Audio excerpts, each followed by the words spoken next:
626 জন আওয়ামী লীগের নেতাকর্মীদেরকে আশ্রয় প্রশ্রয় দেওয়া হয়েছিল। প্রধান উপদেষ্টাকে আমরা প্রশ্ন করছি, আপনি দায়িত্ব নেওয়ার পরে কেন সেই তালিকা এখনো পর্যন্ত প্রকাশ করেননি? তাদের কয়জন গ্রেপ্তার হয়েছে আর কয়জন পালিয়ে গেছে, কাদের সহযোগিতায় পালিয়ে গেছে? আমরা তার জবাব চাই।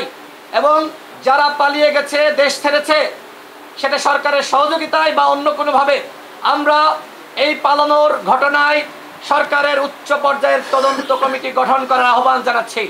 যারা সহযোগিতা করেছে তাদের কাউকে কোনোভাবেই ছাড় দেওয়া যাবে না। গণ অধিকার পরিষদ এদের শাস্তির মুখোমুখি করার আহ্বান জানাচ্ছে।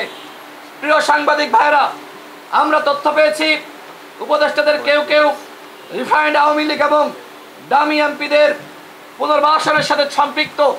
তারা উপদেষ্টাদের কয়েকজন দামি এমপিদের জামিন কাজে সহযোগিতা করেছে। সে বিষয়ে কিন্তু ইতিপূর্বে আমরা বক্তব্য রেখেছি, আমাদের কাছে তথ্য এসেছে, সরকারের পক্ষ থেকে কোনো জবাব দেওয়া হয়নি। উপদেষ্টা পরিসরে ঘাপটি মেরে আছে আওয়ামী লীগের দশররা।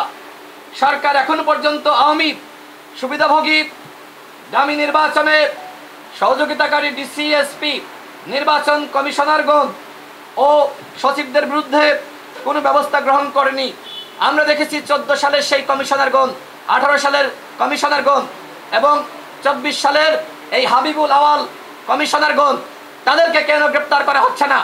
এই 3টি অবৈধ নির্বাচনে যে সকল কমিশনাররা জড়িত ছিল তাদেরকে গ্রেপ্তার করতে হবে এবং শাস্তির মুখোমুখি করতে হবে, যাতে করে ভবিষ্যতে আর কেউ এই হাবিবুল আওয়াল, রকিবউদ্দিনের মতন না হতে পারে।